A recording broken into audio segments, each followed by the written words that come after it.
Good afternoon. I am Tracy Hendricks.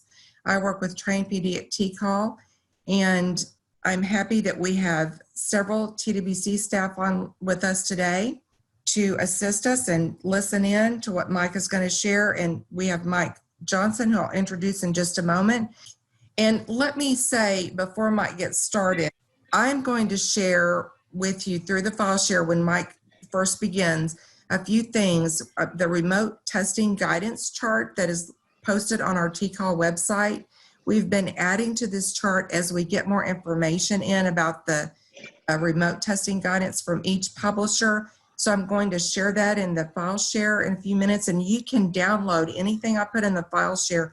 You're able to download it. You can also find it on the website as well. The other thing I'm going to share will be the remote testing AEL letter that's in draft that Anson has sent out a couple of times this week. But for those of you that, if your director hasn't gotten that down to you yet, it's very interesting. It's going to be the guidance from TWC, and I will put that in the share as well. And Anson, if you want to say anything about that, you're welcome to do so. But I just will be sharing some things that I think you need to have on hand as you move forward to do remote testing. Okay, I'm going to introduce Mike. I've known Mike for several years, and he's been with DRC and TABE, doing TABE for several years. He is the National Education Director for TABE, and he is, I just have to say, Mike is so helpful.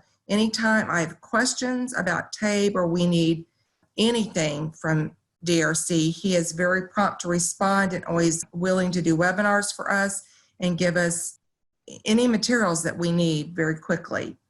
Mike, I'm going to stop sharing my screen, and you can start sharing your screen.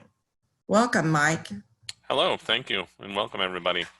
And thank you, Tracy, and everybody for having me on the webinar today. So we'll go ahead and go through our remote proctoring overview training, and certainly have any questions that you have answered as best we can, and if we need to, we'll follow up with the questions too. But we'll talk about our two different remote testing options and go through the processes for both of those, and then certainly, as I mentioned, have time for questions. The one thing I did want to mention first is that for remote testing, everything related to TABE remote testing will go through TABE Online. So if you are a paper and pencil user for TABE testing, that is not an option for remote proctoring or remote testing. So you would need to convert to TABE Online if you would like to do any remote administration. If you're using TABE Online today, all the functionality is the same, but we'll just talk about the proctoring part of that today. So I'm going to assume some prior knowledge of TABE Online as I go through the webinar today. If you do need to brush up on some TABE Online trainings, you can go to our website, which is tabetest.com. In the middle of the screen, there's a tab for resources.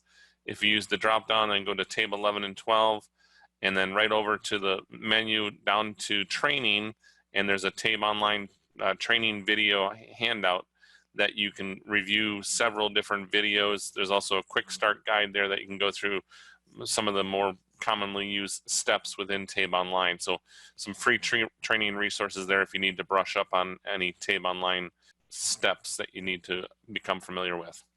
First, I'll mention that we have the ability to do our TABE locator test remotely. And I'm saying the word remotely kind of specifically because I didn't say the word proctor. We have the ability now to schedule students for the locator test if need be, and then send out the credentials via email and allow them to remotely take the test without a proctor. This is just for the locator. On our website today, there's examiner information, instructions for the locator, and student instructions for the locator, so guidance posted there.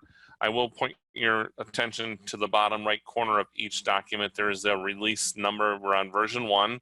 I suspect that that will change as the weeks come forward, that different updates to the guides as we go through. As Tracy mentioned, we had 5 webinars this week, one every day, that we've had over 500 people on each webinar each day. And so we've gotten a lot of great feedback that we'll certainly incorporate into some of the guidance and also our frequently asked question document that we'll be posting. So for the remote locator administration, as I mentioned, you would create test sessions in TABE Online for just the locator. Most programs that use TABE Online do use the automatic locator, so they might not be as familiar with just creating a session for the locator, but it is in the same process of creating any test session. You're just doing it for the locator and not for levels E, M, D, or A specifically. So you can create that test session. Those test sessions should have only 50 students in them at a max, just for our systems requirements.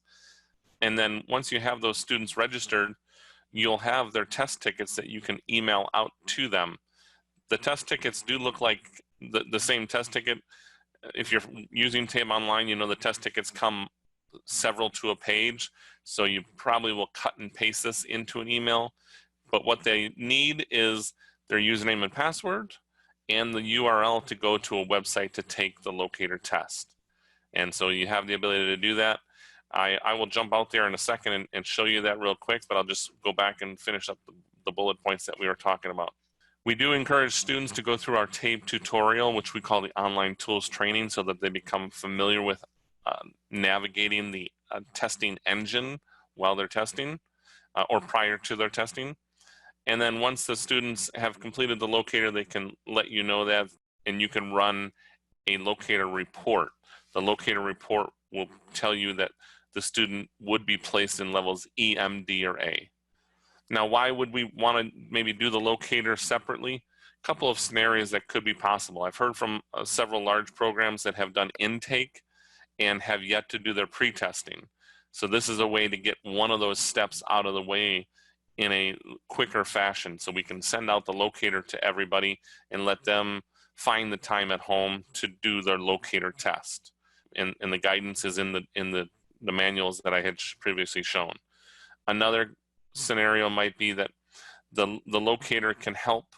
Once I have the locator results, I know that you're going to be testing in level D. I can start as a teacher preparing curriculum pathways based on level D curriculum. I may not have the exact strengths and weaknesses of each individual student yet, but I have started to understand, how many students are going to be at level D, how many students are going to be at level M, so I can start to organize my instructional plans based on that. So that's one option for programs. So I'm going to jump real quick over to this link at the bottom of the screen, and this will open up our testing window. And you'll notice that the online tools training is listed there, so anybody can take the tutorial at any time, but we can also sign in to the test. And I have registered a student for the locator, so I'll type those credentials in, and then the password. And when I click sign in, it will welcome me in as Kendall Johnson, and where I'm testing, I'm in the TABE training school, and I'm taking just the locator. It says locator at the top. So we can go ahead and hit the continue button, and here's the menu of what's been assigned to this particular student, and it's all parts of the locator. If your program only does reading and math, you can make a test session for just the locator reading and math. You don't have to have the language locator if you're not using the language test at your program. But this student has had all sections assigned to them. I can click on any one of those sections, and the first thing that it does is open up a computer check. It goes through and says, does this computer have the systems requirements to operate our testing platform? And the 3 circles means that the computer passed. So I don't have to run through any hardware requirements with the student, except to let them know that they need to use a Google Chrome browser. All TABE remote testing and remote proctoring will go through a Google Chrome browser. But the directions tell me that I've passed that technology test. I'm now going to be navigating through some of the instructions for this locator. The first question comes up. This is the actual testing window. The testing window looks the same whether it's the locator test or the regular test.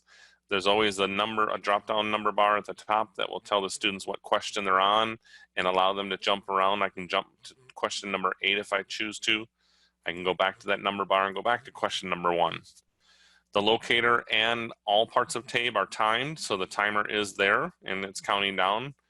There is no change to the process of accommodations. The same process that you use for accommodations in the in-person environment would be used for the remote environment. So students that are eligible for extra time would still be eligible for extra time in a remote setting for that. The utilities at the top are based on what test I'm taking. So I'm here in a reading test, so you don't see the calculator or the formula sheet, but I do have a line guide that I can use for a straight edge if I wanted to read through a straight edge. I do have a magnifying glass if I want to blow up a part of the image. I have a Post-it note. We do prefer to use the sticky notes versus scratch paper. Scratch paper is allowed, but if you're going to allow scratch paper in a paper format, the student will need to show you that scratch paper at the end of the test so that there are no answers on the scratch paper specific to questions. So, they may have done some multiplication on a piece of scratch paper and you might have the answer, but it doesn't say question number 4 is in the answer to question number 4. So you're looking for that type of information on a scratch paper. We would prefer that they use the sticky notes, but some people prefer to work on a scratch paper, so that is still an option. Mike, we have a question, and I think you may have just said something about it, but I wanted to ask, wants to know if there's a practice test for students to get familiar with the test before they take the locator. Yep, and that would have been the OTT, and I'll go back to that. I'll show you that in a little again, but that's our online tools training. Online tools training, yep. Okay. Down at the bottom, students can change their color choices if they need to change the background, can change the contrast if they need to. And these are modifications. They're not accommodations, so they don't need any prior approval. But another good use of that tutorial time is to practice and understand what background I prefer as a student. If I want to reverse that out completely, I can do that. We can flag a question for review. I can answer, and I'll just do this fairly quickly. I'll just answer several questions here, answer a couple more. And I'm going to go down to the bottom green button on the left corner, and that says review and test. And it'll bring me up to my review screen that tells me I answered 1, 2, 3, and 4, but I didn't answer any of the other questions. I can go ahead and move to those questions if I want. I can jump to question 14 and answer question 14 and go back to the green button. And now it shows up that I've answered question 14. I flagged question 1 just for me to know that I wanted to look at that. I could go look at it again and remove the flag if I want to. It's not required. Once I am done with the answers for the test that I've been assigned, I can go ahead and submit that by clicking the End Test button. And then the last step is to submit it. Once I do hit submit, it would take me back to my menu and any other tests that's been assigned to me. So I'll come back to this and we'll talk about the online tools training here in a second. Let me close out of this completely. Okay, we have another question. Leslie's asking, do instructors have access to the student computer? For example, if they can't find something on the screen, like magnifying it larger. Typically they wouldn't, and right now we're not even in a shared environment, so the instructor wouldn't have any access. We were talking about the locator only in a non-proctored environment, but we'll come back to that question in a little bit. Let's consider this step phase 1. That's what we called it last week in our national webinars. So it's just the locator. You can send the locator out to students if they need to. On the screen, I have the pathway to the online tools training that's on our public site. So under resources, there's a link to online tools training. If you do open up the online tools training, it does have the instructions to download the Google Chrome browser so that you're using Google Chrome. And then at the bottom, you click here to open up the online tools training, which is the OTT. And it's the same window, but now I have access to tutorials from TABE 11 and 12 for reading, math, and language, and also for TABE Class E for ESL students for reading, listening, writing, and speaking. TABE Class E will be available remotely starting next week. So TABE 11 and 12 is this week, TABE Class E is next week. I will go into the reading one and see that there's examples for levels E, M, D, and A for a tutorial. I'll go into the level M, and I can see a standard version, or the text-to-speech is the audio version. But I'll just go ahead and look at the standard, and it's the same login that I've seen before, but we provide the username and password for the tutorial. So I'll type that in real quick, and it starts very similar, that it welcomes you in. We're in the sample school. I can go through. I've only been assigned the reading level M tutorial. I'm not assigned the locator here in this example. And I'm going to go a little quicker through the directions. These are the directions on how to use the tutorial. So the students are reading through these directions.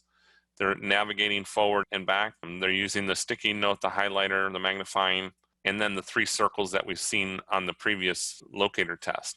Once I'm in the test, in the tutorial, now these questions are the exact same sample questions that they take at the beginning of every TABE test. So whether you're paper and pencil, whether you're TABE online, all students have access to the sample questions. These are the same sample questions that are loaded into the tutorial. So again, if students do the tutorial, then they've already done the sample questions prior to testing. And that might be another time savings for students.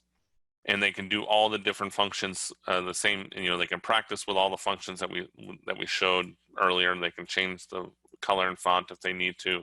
And so they have all that ability, and it's still timed, so they can still see the timer counting down up in the top right corner.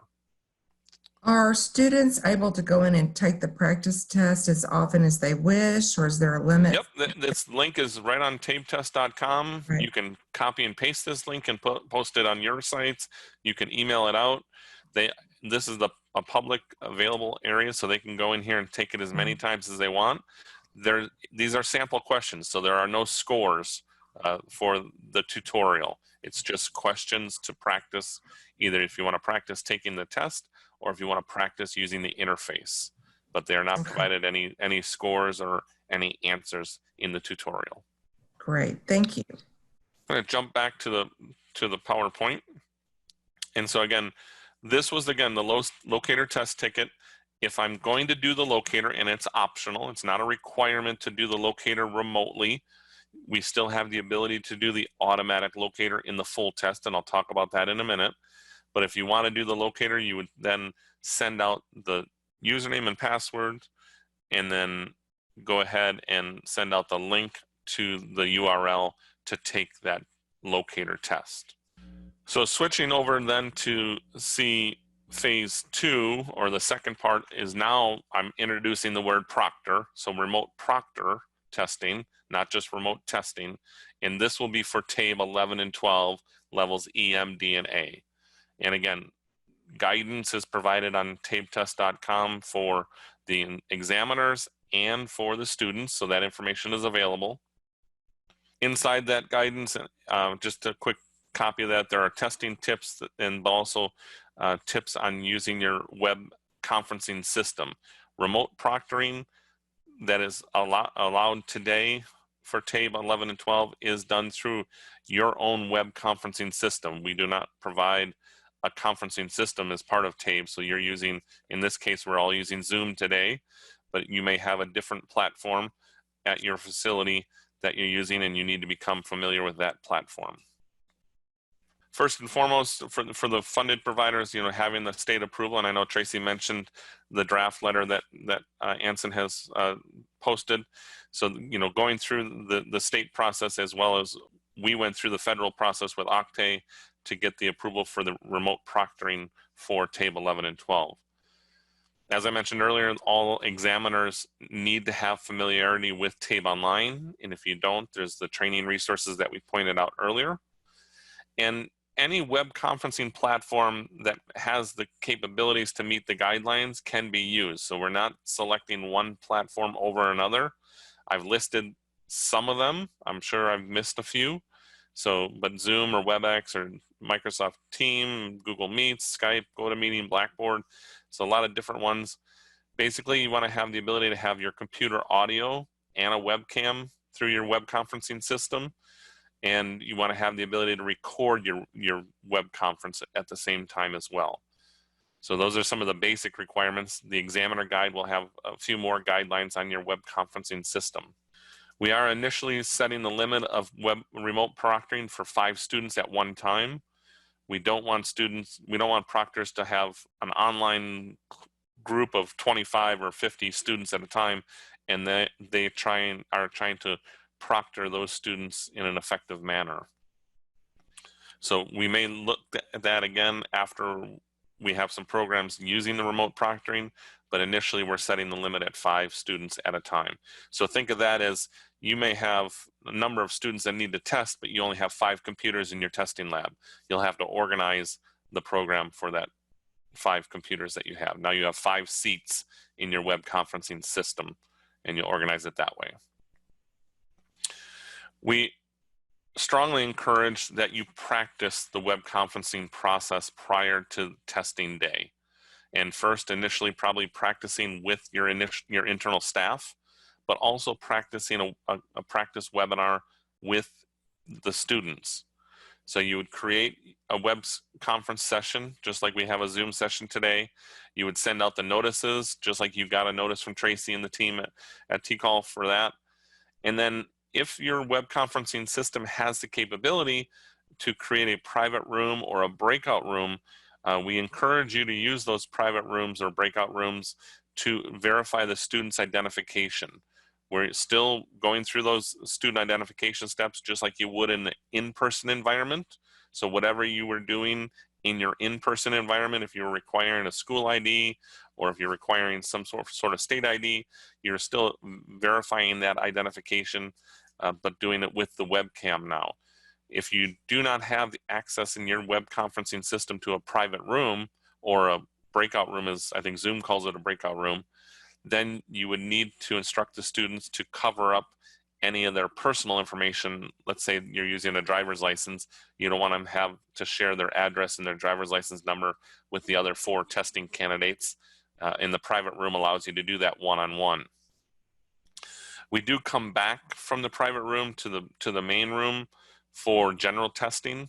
We are not recommending private rooms for testing because what we found, at least initially in our survey of the different services, is that when you're in a breakout room, you're only looking at that breakout room from your proctor computer. So if I'm the proctor and I have a group of you, we have about 250 people here today. So if I have half of you split out into one breakout room and half in another breakout room, then I'm only looking at that first group of 125. The second group of 125 is not on camera at that time, and I have to click back and forth to watch you. So we would prefer the proctor to have active viewing of all students at all time during the testing process. We did mention that you'll need to train your students or your testers on your web conferencing platform. Tracy did a great job of showing you how to use the chat and adjust the microphone if you needed to speak for Zoom. If you're not using Zoom, you want to do something similar to that with your platform. If you are using Zoom, I suggest stealing it from Tracy. She's probably not listening anymore, so you can steal that slide from her and use that as an orientation piece for your students. The audio needs to go through the computer for remote proctoring. We don't allow cell phones during the testing experience, so they cannot call in and listen to the webinar through their cell phone. And they cannot have their cell phone on the desk or their coffee table or their kitchen table, whatever they're using to test during the test, because that just to have it as a calculator, no cell phones are allowed, just as in in-person testing. So the student will either have to have a headset or use the microphone and speakers within their computer or laptop for that process. As for devices, I didn't go through that completely, but the devices that are allowed for remote testing are any Windows or any home computer or laptop, Google Chromebook, Mac laptop. Tablets are probably not going to work, and there's some iPads may work, some Windows tablets may work, but what we're finding is most of them, the camera turns off when you minimize or when you go over to the testing window. So even though some of the iPads say they support 2 applications and you can have them open, sometimes the camera's not staying on. So for sure, no cell phones, remote proctoring through a cell phone, probably not through an iPad or tablet. There might be some occurrences that we're still doing some testing on that, but generally a home computer, a laptop, a Chromebook, those are all acceptable devices. They all would typically have a camera. Certainly a laptop and a Chromebook would have a camera built in. A home computer would typically have a webcam attached to the monitor, and so you can use any of those devices for that. The recording is done through your system and not sent to DRC. It is recorded just for security purposes, and if there's any issues after the fact, then you have a record of that testing session. So again, if you have to refer back to something after the test, if there's a question about a process that happened during the testing session, you have a recording to refer back to. If everything went smoothly, you could probably delete that at the end of the week, is probably a best practice. There's no requirement to send that recording to us at DRC, but it's a good practice to keep a recording just in case there's a question that comes up related to that. Again, most in-person testing labs are videotaped as well, or have security cameras for that. So it should be no different from a security standpoint for that. For remote proctoring, Question, sure. Mike, like what about the latest iPad, which iPad Pro, they have capabilities of laptops and more? Yeah, I don't know if we've tested all the different versions of the iPads yet, so that's why they're not on the official list yet. Okay. So I know some of them, have the capabilities. You can have two windows. I guess Apple probably wouldn't like me saying a window, but two applications open at one time. But I think we're still in the process of testing those out. Right. Okay. And I just wanted to say real quick, I shared an example in the chat pod of how you could bring students into a main Zoom room and then check their ID and all that kind of stuff, and then send them to breakout rooms. I put that in the chat pod for people to look at. And this is just an example of how you could do intake with a few and then send them off to rooms with a proctor. But anyway, I was letting people know that's what I was sharing. Yes, yeah, I mean, there's certainly, if you're using a breakout room, it's typically one-on-one proctoring. Is what we're finding with all the different experimenting we're doing with the different web conferencing systems. So if you only have one proctor and 5 students, then they would be in a public room, because we want to have them monitored at all times. And when you say public, I think there might be some confusion. He used an example earlier about, like, if you had we're live in a lab and had 5 computers, you're transferring this to remote setting, and you were just giving an example. I think we had a question about that, and what we're watching today, when I say public, and I apologize if that's an incorrect term, but this Zoom that you're viewing today, we're all in the same room. Mm-hmm. We're not, so there's 251 of us here today. We're all watching the same thing. And if I turn the cameras on, if everybody turned their cameras on, we all see each other. And if we went to a Zoom breakout room and we put 10 people in that breakout room, only those 10 people are together, or only that one person if we put that one person together. But what we found is that I, as the leader of the Zoom session, and I'll say that the leader is the proctor, when they're in that breakout, that's the only thing that they see. They don't see what the other 200 people are doing outside of that breakout room. So they have to come back to the main room, open that window back up to see what's going on. So it's better to stay in the public room or the main room of the Zoom session when you're testing a group of 5 students, so that you can watch all 5 at one time. Or you could have 5 proctors. I mean, there's different ways to Yep. And we've got large programs that they won't be able to do the large intake they've done before, because they will have to scale it back, but they're going to be looking for ways to maximize that 5, 5 Yes. going back and forth. And people are putting in the chat pod, they don't know how to do breakout rooms. There's a lot of great Zoom tutorials in learning how to do that. We do have a couple of Zoom trainings that we've done that are in the PD portal, but Zoom tutorials I'm learning, and YouTube, oh man, I've learned so much from watching those just myself. So, and I am putting this Zoom testing format in the chat pod. It's a PDF. You can go up to the chat pod and you can download it from there. So I'll send it to everybody later, but. Yeah, and Zoom does call them breakout rooms. Other vendors call them different things. So again, if you're not using Zoom, they're called different things. Yep. Right, exactly. Sorry, Mike. I appreciate letting me jump in. Okay.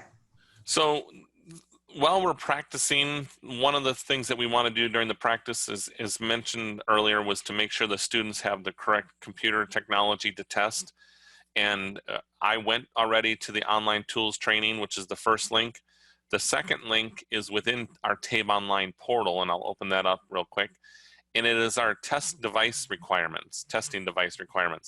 And if you prefer, which I don't think anybody will, you can sit down with your students and ask them what version, what operating system do they have, what processor do they have, what RAM do they have, what unused hard disk space do they have, and you can go through all these pieces of their testing device, or you can just send them the online tools training. If the online tools training opens, then their computer will work with TABE online.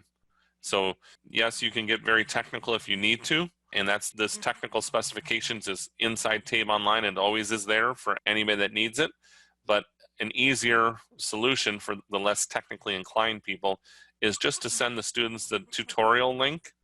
And if the tutorial opens for the student on their home computer, then through the Google Chrome browser, then it's a computer that or a device that can be used for testing. And they don't have to worry about what operating system they had or how much RAM they had, all that. So it'll do those system checks. And if you get the 3 gray circles, then your computer is good to go. One other piece of practicing, and you guys did this in the beginning, is to practice, chatting with your examiner. So how do you chat back and forth with the proctor with private chats? Because some things you don't want to be sending to the group of 5 students that are testing. You only want to go back and forth with one student. So the examiner needs to understand how to send private chats, and also the students need to understand how to respond back on those private chats. Or for the day of testing, things are very similar, but for now you're in TABE Online first, and you'll create a TABE Online session, and you'll register students into that TABE Online session. So again, nothing has changed with that step. The only thing that might be a little different is the scenarios of your testing session. So typically, most programs would create a test session for in-person testing that included all the tests that students were going to take. Let's say intake. So they might do reading and math, or they might do reading, math, and language. And if it was a pre-test, they would do the auto locator. So I would schedule Tracy as my student for all those tests in one session. And she could come in on Monday and take the locator, come back on Tuesday and take the reading, and come back next Friday and take the math test, because she's doing that in the testing lab. And I give her the credentials when she's in the lab. But now that we're switching to a remote administration, we don't want to give students the credentials for tests that they will not be taking while that Zoom session is being proctored. So if a student is going to take the locator and reading and math and language, there's a good chance they're not going to do that in one sitting at one time at their kitchen table on Monday morning. So my Monday session would only be, let's say, for the reading locator and the reading test. And then I would have another session for the math locator and the math test. So I might organize my sessions a little bit differently, because I have to expect that people testing at home may not always have the most private areas at their house. They might be doing it in the kitchen, they might be doing it in the living room, they might have an office, but you can't assume where they're going to be testing and have dedicated space to spend on a full TABE test. So you might be doing just sections of TABE at a time. Again, that will be something that you want to discuss locally with your population of students and what you think you might be able to schedule for students. You'll again then create your web conferencing session, invite those 5 students into that session, send out the notification for that. Once they join the session, you'll confirm their IDs just the way that you have been in the past. You'll make sure that they understand how to use the web conferencing system with the chat and the mute buttons in the camera, making sure that they're using the computer audio and that there's no cell phones around. And then using the webcam to verify the testing environment. So you want them to move their laptop around and show you that there's no cell phone sitting on the kitchen counter if that's where they're testing today. Or, if they have a webcam on their monitor, they want to then move that webcam around. If your students are using webcams that are not built into a laptop, so again, thinking about a home computer where your webcam is typically attached to the top of your monitor, some of those webcams might be better off left sitting on the side of the desk so that I can watch the student's face and their keyboard at the same time, that would be the best practice, that I could monitor the whole experience. But with a laptop, I'm only going to get the face forward kind of view of that camera. So as a proctor, I now have to be aware of what that student is doing. They typically would only be looking down at the keyboard or up at the screen. They should not be looking sideways.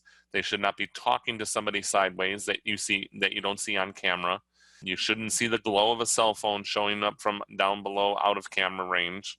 So different things that you're going to now look for as a proctor that you didn't have to look for in an in-person testing environment necessarily. So again, some more kind of ideas that you're going to be looking for.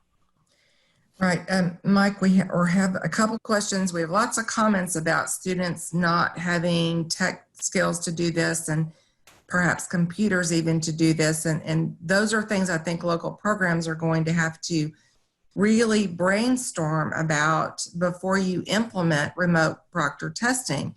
Every student may not be able to do this. I mean, I think we'd like for them to be able to do it, but that may or may not be a reality. But your program is going to have to really talk through what skills students are going to need, and that's kind of what Mike's going through here. But we did have a question about, could someone take a break during the test if they needed to for a while? And someone answered in the chat pod that really they shouldn't do that. And what would your answer be to that? Right. So again, nothing has changed on that from your Right. in-person testing. Right. Nobody is taking a break in the reading test or in the math test. Right. But unless they have an accommodation to do that. I mean, there are certain cases where there's students that are allowed breaks Sure. with accommodations. But in a non-accommodation setting, if I'm in the reading test, I'm in there from the start to the finish. But I can always take a break between reading and math, or between math and language. Mhm. If I'm going to allow the breaks, if it's more than, let's say, just a minute or so to get up and stretch your legs from the computer, if it requires another Zoom session, then I should have a separate TABE online test session for that occurrence. And because I don't want to give the student credentials for a test that they might take at a later point. And when I send out the credentials on the day of testing, I'm giving the students their credentials for whatever they've been registered for.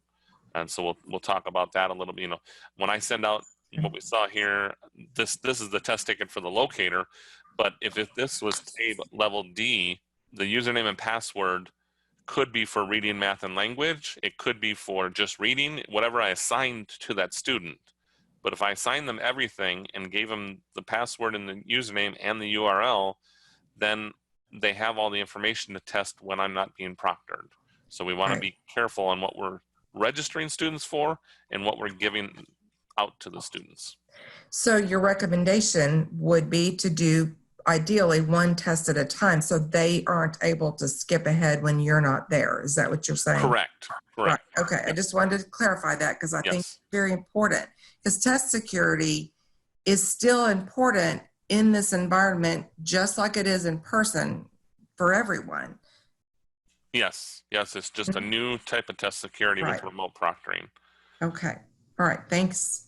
We are communicating through chat on the day of testing. We're not emailing out username and passwords. So again, that's why it's important to have a practice session beforehand with students so that they know how to communicate. So when I have that test ticket information, that username and password for Tracy, I'm going to send it directly to Tracy in a chat, in a private chat. And I will send her the URL that she can click on and launch the testing window. So then they can type in the username and password after that testing window opens up in the Google Chrome browser. So there is the need for the students to open up that link and then begin their test, but they're not doing it through email. They're going to get that information on the day of the test, not in advance, but only on the day of the test through the chat feature of their web conferencing system.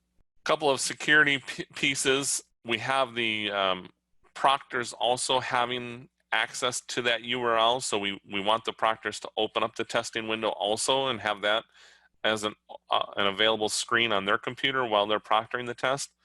The purpose of the testing window for the proctor is if they see the student doing something they're not supposed to be doing, or a security threat, they can quickly log in as the student in the testing window, and that immediately kicks the other student out of the test.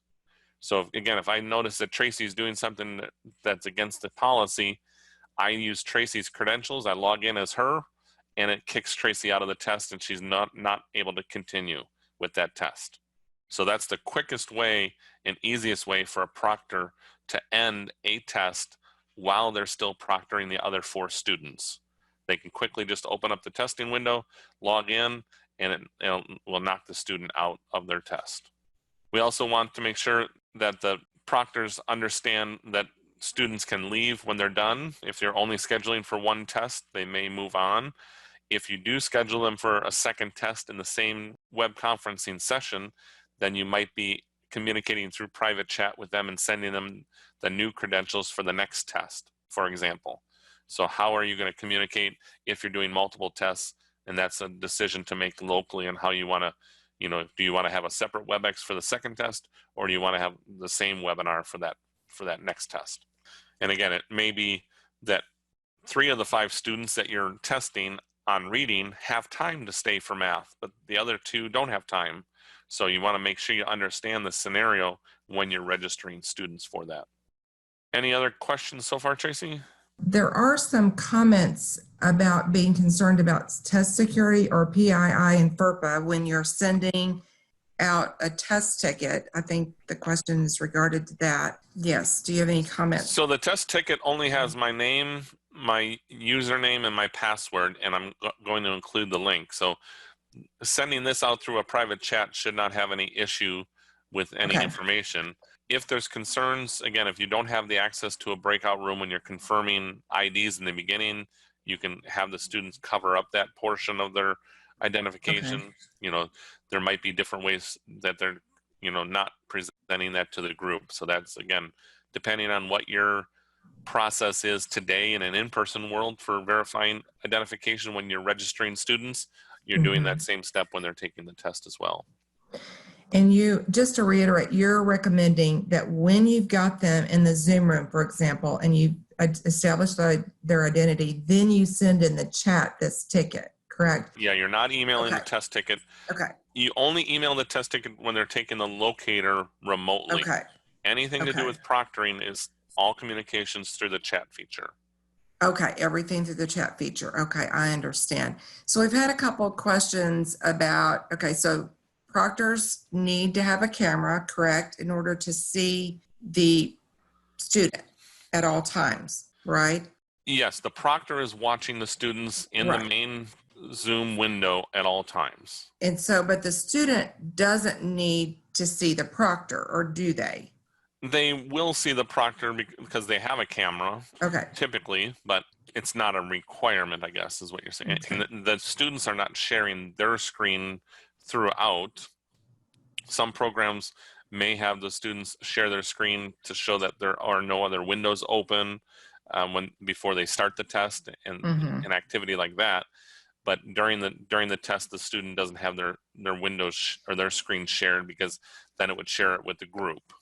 And all 5 can't share at the same time. So we do have a good question. You're just leading to this good question about how are students going to log into the test if they're logged into Zoom with you. And I know how this works because I've been using Zoom now, but I think it's hard for people to see how this works. So they're all logged into Zoom with you, but then they go out of their. Yeah, let me see. I'm assuming you sent a link to I sent a link to the tools training. Yeah, I'll go ahead and just do that. So I'm just gonna copy but that's this a good link. question. If people aren't that used to Zoom and how this would work, I think it's a good question. It's hard to wrap your mind around how that would look. So then I just emailed the link out for the tutorial. Okay. And students can, on mine, it's not letting me click on it, and so it's not an active link right here, but they can cut and paste this into a browser window, and then the camera will still work with Zoom. So they can open up the Google Chrome browser with that link. Okay. And so this begs the question. It's just a thought-provoking thing. Programs are going to have to develop a standard operating procedure thinking through all of these things and communicating information with the students, how the student, teaching them how to pull the link that you might send them through the chat, like he sent to you, like we've been sending throughout the presentation, that you can copy that link and put it into another browser window. Yeah, and I think probably the best thing to do is to download these two, both the examiner Yes. instructions and the student instructions, and go through them and kind of see where your local process might, fit into the guidelines, and what you might have to Right. do. If you're a large program, what might you do? If you're a small program, what Right. might you do based on these guidelines?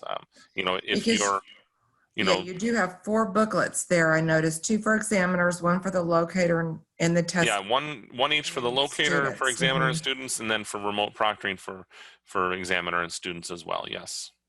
Right. Okay. People are commenting a lot in the chat pod, but some of it's kind of commenting back and forth. And I think a lot of it is just being unfamiliar with Zoom to some extent.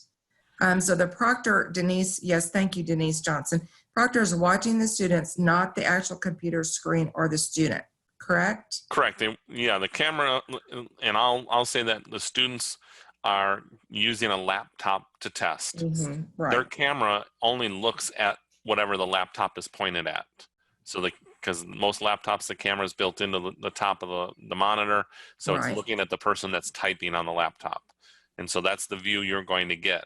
So you as a proctor will see if they look away. You'll see if they're talking to somebody.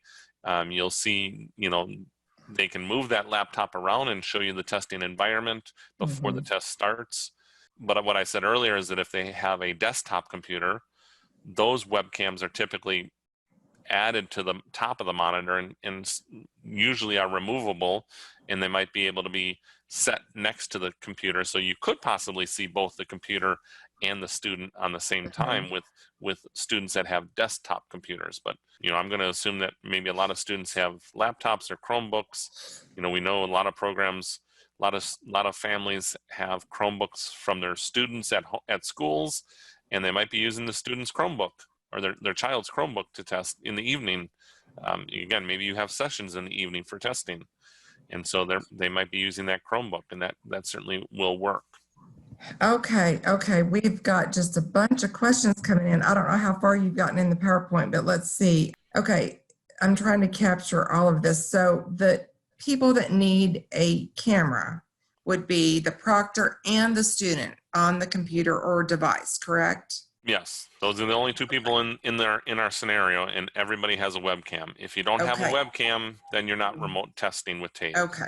And so you can't do that. So those are things to consider. And as a program, you might need to consider buying Chromebooks or buying some things for students to do remote testing. Those would be local program decisions. I'm not TWC. And if you have questions about that, you might want to contact your program specialist at TWC. Those are definitely considerations for you to think of. Now, then some people are concerned, let's see, when we create test tickets, will the test tickets automatically contain the link to go to the browser to take the test? No, the test ticket does not change. So again, in TABE Online today, when you create a test ticket, it will look the same way that it's looked the last 2 years that you've been using TABE Online in our DRC platform. The test ticket, that process has not changed. So you will be, and again, if you're familiar with the test tickets, they are up to 4 or 6 on a page. So when the test tickets generate as a PDF, you're going to cut and paste that information yourself into the chat, because they are not 1 ticket per student. They come 4 to 6 on a page. Yeah. Okay. And then now see, we've got some questions. There's some folks that haven't been doing online testing, so this will be new to them. How do they confirm as a proctor that the student is in the correct exam? And I do think there's a back way to see their progress. Well, and I don't think there's a concern, because their login credentials only allow them to take the test that you've registered them for. Okay. The credentials that are on the screen right now will only open the locator test for me. Okay. Now, if Mike Johnson happens to be also then registered for a math test, and he's registered for a reading test, because we're going to administer those on different days, so he will have 3 tickets. one for the locator, one for the math, one for the reading, and his password and username will be different for those. So he'll have individual credentials for each test that he's taking. And that's why they're delivered on the day of the test. And so just to say, for those of you that will need to convert over to online, it is, you'll need to contact your DRC rep or Mike, and, purchase seats. It's going to take your program a bit of time, a minute or two, I'd say more than that, to get converted over and get your staff up to speed with being comfortable and understand the online system. And that's where those online training videos will be helpful. And we shared that link a couple times. We'll share it again. And so that's where I think several questions are coming from. If you're not using TABE Online today, the first step is to become familiar with TABE Online. Right, and purchase seats. So one comment we have is, will DRC be able to handle lots of extra calls about technical difficulties during this time? Yeah, I don't think there's a concern. And again, there's not any changes to TABE Online. So there shouldn't be any technical difficulties with TABE Online unless there's new customers getting set up, and then our support team is more than capable of handling and getting new customers set up. I did see a question if the internet has issues. Yeah. So just the same as in the in-person environment, the school's internet might go out when you're testing at school. It's still the same TABE system, so nothing has changed. The system saves where the student is when the network is interrupted. So if the power goes out, if the internet goes down, the test bookmarks itself.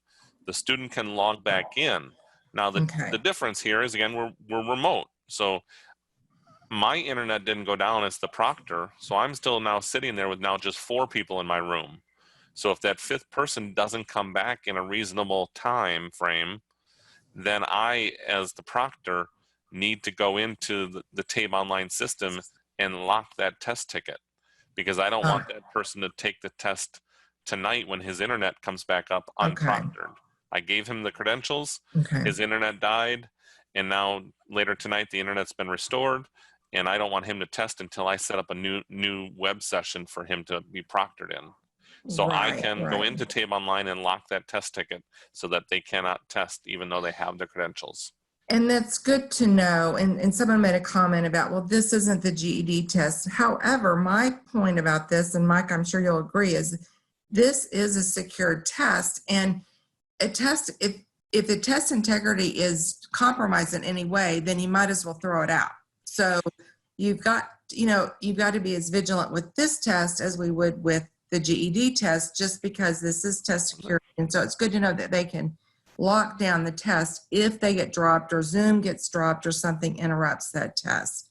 Yeah, and I think I know everybody's joining today is through TWC, and we owe a funded provider, but TABE scores are also used for other things than just NRS scores. So we don't want, the test content to be compromised in those different ways as well. Right. Exactly.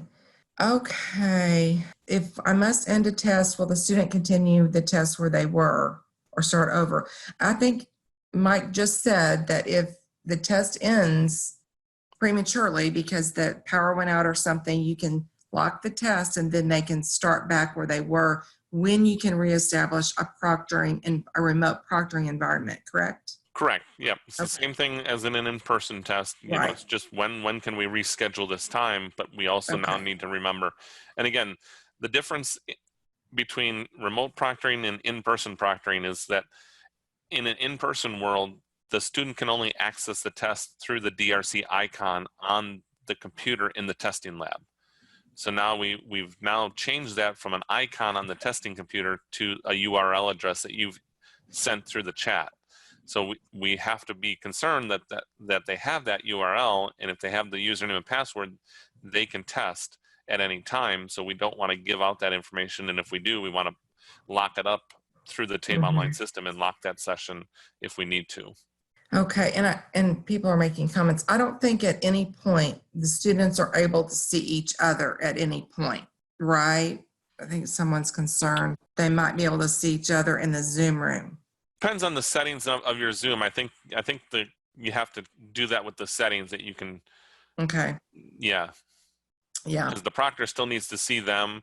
So again, and we're talking about Zoom, and so I'm assuming that everybody will have Zoom, but some people might have different providers. Some people use WebEx and Yeah. Microsoft Teams. Yeah. So there could be other, and that's why we're not going into Zoom training today, because different programs use different platforms. So your program is going to have to decide which one to use that is approvable by DRC, and then kind of work through some of these things. Okay, let's see.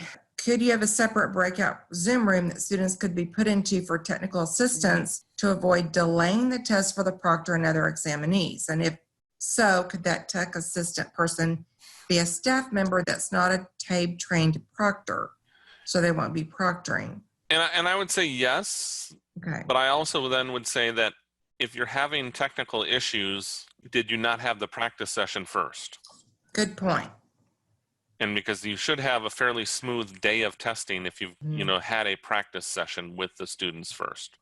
And that practice session, if you choose to, you could limit it to 5, but if you wanted to have a practice session with 50, you can do that. It's just going to be, you're going to hurting some cats around there potentially, but your practice session is designed so that the students on the day of test already know how to use Zoom, already know how to navigate a TABE test window, and so they're just going to have their credentials delivered to them, and they can begin their test. The day of testing is not the day to learn how to use Zoom and how to learn how to navigate a TABE test. That's what the tutorial is for beforehand, or that's what our practice session is for. Right. And so I thought there might be having some like mini little pre-screening orientations with students to do some practicing, let them know what to expect, check their technology, do some tech checks, that kind of thing. As I know some of the larger programs have talked about doing like a little orientation before they ever get to the test. And that would be might be a good way to do that.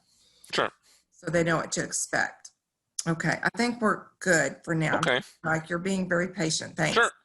So just then recap where we're at. So once we're done with testing, you'll still be able to pull up all the TABE reports that you can do with TABE Online, because now you're back in the TABE Online system. And the main report is the individual profile report, which is on the screen. At the top, it's the information on the student. In the middle, it's their recordable scores that can go into teams. So you have what the test was, what the date was, what their scale score was, what their NRS level was. In the bottom of the first page is their proficiency levels for each of the college and career readiness areas for reading, math, and language, the number of questions they had on the test in each of those domain areas, and the points associated to those areas, because some are 2-point questions. And then the following pages of that profile report are all the strengths and weaknesses, or the demonstrated skills in the areas of next focus for the students. So again, this sample student took level M for reading, and then from there they have demonstrated skills, and they also have some areas for next focus. Just as a recap, this student at the very top there, under they're listed as proficient, their proficiency level, let me go back to the previous slide, they had full proficiency for reading at level M, and that's important to remember what level test they were taking. So in key ideas and details, I had full proficiency. So my areas of next focus are the level D skills. So I'm focusing on the next test that I might be taking, because I have full proficiency of level M skills. So just when you're looking at this report, remember, if it says proficiency here, I'm looking at the next one. If it says partial or non-proficient, then I'm always going to have my weaknesses in that area of next focus. These skills are also listed now on tabetest.com in a complete list under a new tab under resources that's called crosswalks. So we have a whole list of all the skills for each level of TABE. So if you wanted to, another good use of the locator by itself is, if I know students are going into level M, here are all the skills that you're going to cover in level M. So I can start to align my curriculum for distance learning based on what level M is covering. So I can start to organize my instructional pathways for that way. And those crosswalks are posted to tabetest.com. That was my email information. So I'll go back to the questions. Tracy, if we want to run through some more questions.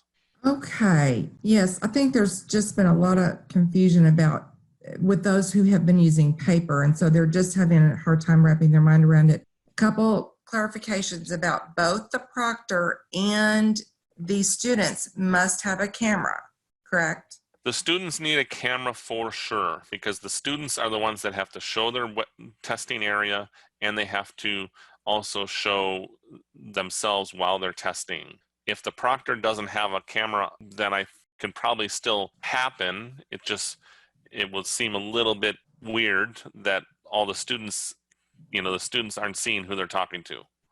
Right. So you got to get up, put your face on, take a shower, Right. at least put a shirt on, and then you can proctor.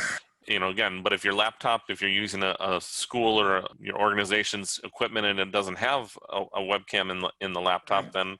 then you won't have one for that scenario. Right. Okay. My laptop for my work has a camera, but I also have a docking station at my house here, so my laptop is closed, so I don't even have my camera active right now to turn on. Right. It is, I think for really, it's nice to have both. You need to have both. And I think it says that in your guidance. Correct. Yeah. Okay. I mean, it's not required that the students see who they're talking to. I think it's a very nice to have piece. Right. Makes them feel more comfortable, I think. And Tiffany, I did post the link to the crosswalk. It's under the resources section. I found it really fast. Let's see. I'm looking back through the questions. We do have in a minute. If y'all have questions, please type them in the chat pod. There's a question in the chat about the statistics between paper and online testing. I'm not sure what statistics they're referring to. The tests are exactly the same, so there's no more difficulty or level of easiness between the two platforms.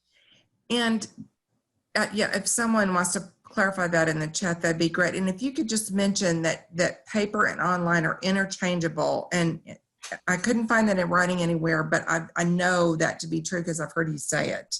If you pre-tested someone on paper, you can post-test them online, that they're interchangeable. Correct. Okay. And yeah, I couldn't find that in writing anywhere, but I've heard you say it many times, so I knew that was true. Louise is saying the question was about the scores. I guess that's just statistics on using paper or online. Maybe are their scores better with one or the other? I'm not sure. No, they have to. Yeah, all the forms are compatible. I mean, there's not an advantage or disadvantage for using one delivery mechanism over the other. I mean, that would be part of our federal approval process to have all the delivery methods approved for NRS reporting. Okay. Anson is on with us, and he and TDBC have made a decision about whether we're able to use the locator proctored or unproctored. And so, Anson, I would love for you to share that with us because I'm anxious to hear what y'all have decided. I want to thank everybody. Hi, and I'm glad it's Friday. I'm sure you are too. And Mike, thank you for this great webinar. Just really good detail. I got 2 pages of notes, so I appreciate your customizing one here for us in Texas.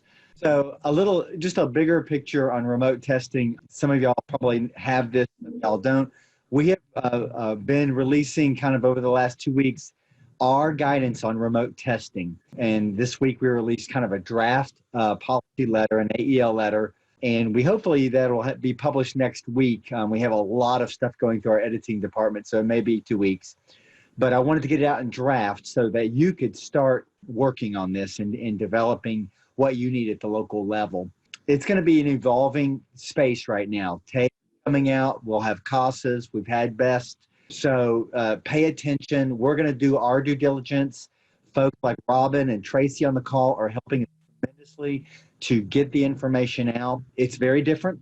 And so we want to try to be as clear as possible, support you, get the PD out there for you. And I really appreciate everybody's engagement. My goal is to try to be as liberal as possible to allow a big throughput of students, meaning a lot of people that can get tested. And I know that helps you out. You can put them in teams. It normalizes a lot of things. So we're trying to kind of walk a line of freedom and what we need to kind of build a firewall to support us data integrity and stuff, as you probably all understand. And we think we have a good feel for it. So we're looking at teams and things that we might be able to implement this summer that will allow us to have some more flexibility.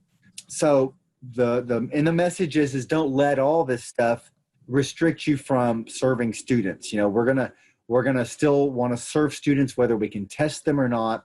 As we begin to test them, we want to build that capacity, but there's always going to be students that can't partake in remote testing because of technology challenges, because of time, because of just a myriad of different factors. So I don't think it's going to be a miracle where all of a sudden we wake up and everybody's remote testing. Plus the throughput is so much smaller. You heard Mike say, 5 students at a time in a remote proctoring session. Well, that's not what we're used to doing. And so that means there's a lot of activity that would have to happen to stay up with the amount of students we'll have this summer and into the fall. On the TABE locator, ever since this got brought up right at the very beginning, Tracy texted me very early in this call, and I was thrilled. Thank you to Tracy. And I've been chatting with Mahalia she works on our performance piece, as many of y'all know. And what we're going to allow unproctored TABE locators. So we don't see any threat with data integrity. They will not count towards MSG performance. It won't count towards any of that. It will count towards helping you put a student into teams and placing them at a level to some extent, as Mike explained. So that's part of our strategy. We have this staff-determined eligibility guidance that's on our TCAL pandemic website. And you can read about that, but it's basically allows you to get some sort of measure on a student here using the unproctored locator, because it brings great value. And I don't see a lot of threat in an unproctored test in terms of cheating and things like that. The potential is always out there, but at the end of the day, the student is just hurting themselves because they are ending up placing at a higher level. So we want to provide that. It helps you as instructors get some sense of where the student is. Are they an E or an M? Where are they on the scale? So that's kind of what I want to say about that. I was really thrilled to kind of see how this emerged. And it's exciting. It's an exciting space. So I'm glad so many people are engaged on this. And we want to be able to support you. So if you're not a director, talk to your director about questions you have and get them to me, because we want to help you. If you're a director, definitely send us an email. We're trying to stay as just in time as possible in supporting you. Thank you. Great, Anson. Thank you so much. I appreciate that. That's good news. That's good news. Yeah. Yes, Anson, we can see his video. He wants to see us on a Friday afternoon and wish us well. So thanks, Anson. And we appreciate your support, because Anson and the TDBC team have been so responsive and so flexible, really, and just they're mavericks here, helping us move forward so that we're not all stuck wondering what to do. And we're clearly way ahead of the other states, I think. So yeah. Well, thank you. We don't want to get in the way. We want to bring value, and we want you to do what you do best, which is serve students and get students are, in great need. They're becoming They want to learn. They want to do something enriching, and we can give them that. And we need to do that and not worry about things like how a test or performance will get in the way. Right. So thank you for that. Sure. Have a good weekend, folks. Thanks. So any last questions for Mike? I think Anson's still on, but any last questions from us? If you'll go to we've been posting links to the remote test guidance chart on the TCAL website. The letter, I've sent that. On the remote testing guidance chart, there are some best practices at the top of that page. As you're creating your program plan, you're going to need to look at the guidance from DRC, the best practices, the letter from TWC, the rules there, and really think through this process. It's going to take some brainstorming with your team, and not every TABE test administrator may be ideal for this remote proctoring situation. So keep that in mind. If you have someone that's just not really up to snuff on tech, and a lot of us have not been, and we've gotten there very, very quickly, pair them with someone who is tech savvy and train your teachers, train your proctors, but you may have to decide which proctors will be the best suited for this remote proctoring. I'm going to post a lot of this information in the assessments community of practice in the PD portal. If you're not a member of that community of practice, I want you to join. I've got a TABE 1112 folder, and I will post all of these documents and all of these links in the PD portal. And every time a new posting comes out, you'll get an email saying there's a posting. And if you come up with a great system or you have a great idea from your program, how you are intaking students and remote proctoring them, please share, because we shouldn't need to reinvent the wheel. It feels like we're all reinventing the wheel right now. That's for sure. But please share. So we want you to join the community of practice. I'll post all of this information in there. Okay. Any last questions for Mike? Mike, you've been very patient and answering questions, and this has been great. Y'all have a lot to do, lots of work still ahead, but adult ed rocks in Texas, that's for sure. And someone wrote in the chat, would there be any training for online proctoring? That's a great question. And I know from our standpoint, we may try to figure out if we can do some mock videos, for example. I know for Best Plus, we've got a couple of people who are going to work on some mock videos. And so that is something that we may need to look into creating as a training for online proctoring, what that looks like, the things steps you'd have to take to implement it. That's a great idea. And if anyone out there is willing to help with that or do some mock videos, I think that'd be very, very useful. We would welcome that. Mike, what do you think about that? Yeah, I think that's certainly, we're looking into those kind of things too. We're just, busy building the plane while we're trying to fly it at the same time. So I think we all are. Yeah. Yeah. And y'all have done great. Y'all have just gotten this out really quickly. So really great guidance. You're very specific in the guidance. I read through all 4 of them. And so helping the students with the student information, that's great. And y'all have done a great job. And Mike, I appreciate you so much for being so willing to work with us and answer my questions all day and night. And Tiffany's asking, did I miss information about TABE Class C? We do have a few programs in the state that use TABE Class C. What say you, Mike? Yeah, I did mention that early on. TABE Class C will be available using the same exact systems we described starting next week. So TABE, TABE Class C next week. Okay, and so will you be doing some national webinars for that as well? On the national ones that we did this week, we mentioned that TABE, it follows the same process. So right now they use the same documentation. Okay, so Tiffany, that should help. And I think we've got a couple other programs that use TABE Class C. So just follow the same guidance that they have already put out. And thank you, Anson and TDBC team. Sure, no problem. Y'all are amazing. Thank you all. Everyone's lots of thank yous. So, okay. And I appreciate all my helpers, Mike.